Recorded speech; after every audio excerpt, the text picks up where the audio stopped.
नमस्ते बच्चों, आज हम आपके पाठ्य पुस्तक की कविता जलाशय के किनारे कुहरी थी का पाठ करेंगे।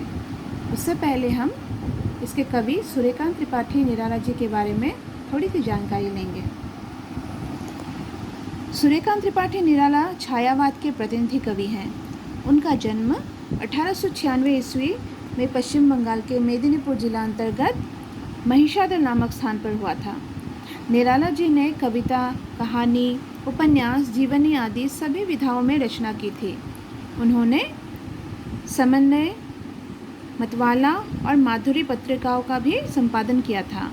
उनकी प्रमुख काव्य रचनाएं हैं अनामिका, परिमल, गीतिका, तुलसीदास, बेला, कुकुरमुत्ता, नए पत्ते, अपरा आदि। 1961 ईस्वी में निराला जी का देहावसान हो गया। तो आइए अब हम देखते हैं उनकी कविता जलाशय के किनारे कुहरी थी। जलाशय के किनारे कुहरी थी, हरे नीले पत्तों का घेरा था, पानी पर आम की डाल आई हुई, गहरे अंधकार का डेरा था। अर्थात यहाँ पे कवि ने एक प्राकृतिक दृश्य का वर्णन किया है जो कि उषा काल का है। उषा काल यानी कि भोर की बेला। यहाँ कवि कहते हैं जलाशय, जलाशय यानी कि आप सभी को पता होगा पोखर को जलाशय कहते हैं, है ना। तो जलाशय के किनारे क्या थी? कुहरी। कुहरी अर्थात कुहासा, है ना, कुहासा था। हरे नीले पत्तों का घेरा था। तो जलाशय के किनारे जितने पेड़ थे ना, उन सारे पत्तों के बारे में कवि ने कहा है कि हरे नीले पत्तों ने उस जगह को घेर कर रखा था। पानी पर आम की डाल आई हुई, गहरे अंधकार का डेरा था। यानी कि हम लोग चित्र में देख सकते हैं कि एक आम का पेड़ है यहाँ पर, है ना, और उसकी डाली जो है वो जलाशय के ऊपर झुकी हुई है ना, और वहाँ पर गहरा अंधकार विराज कर रहा है। सुबह होने से पहले, सब कहते हैं ना कि सुबह होने से पहले बहुत ज़्यादा गहरा अंधकार रहता है। तो कवि उसी दृश्य का वर्णन कर रहे हैं, उसी समय का वर्णन कर रहे हैं। तो एक बार हम इन चारों पंक्तियों को और फिर से पढ़ेंगे। जलाशय के किनारे कुहरी थी, हरे नीले पत्तों का घेरा था, पानी पर आम की डाल आई हुई, गहरे अंधकार का डेरा था। अब चलते हैं अगली पंक्तियों में। किनारे सुनसान थे, जुगनू के दल दमके, यहाँ वहाँ चमके। यानी कि जो जलाशय के जो किनारा था ना, वो बहुत सुनसान था उस वक्त, क्योंकि सभी जीव जंतु, पशु पक्षी सब सो रहे थे, है ना, इसीलिए वह जगह बहुत सुनसान थी। और जुगनू के दल, हमें पता है ना, जुगनू रात को चमकता है, तो जुगनू के दल जो है वो इधर उधर चमक रहे थे। वन का परिमल लिए मलय बहा। वन का परिमल, परिमल यानी कि सुगंध, है ना।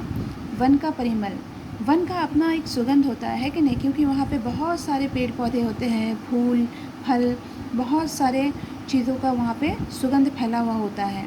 और वो जो हवा वहाँ से जब चलती है तो उन सारी चीज़ों के गंध को अपने साथ लेके चलती है ना। तो कवि कहते हैं वन का परिमल लिए मलय बहा। नारियल के पेड़ हिले क्रम से, क्रम से यानी कि देखो आप चित्र में देख सकते हो ना, ये नारियल का पेड़ है ना, ये एक साथ नारियल के पेड़ जो है हवा के साथ साथ वो भी झूम रहे हैं, हिल रहे हैं, है ना।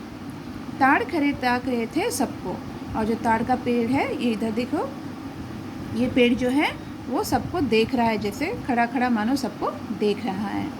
यहाँ पे कवि ने सारे पेड़ पौधों को भी जैसे जीवों के साथ तुलना की है। पपीहा पुकार रहा था छिपा, सियार विचरते थे आराम से।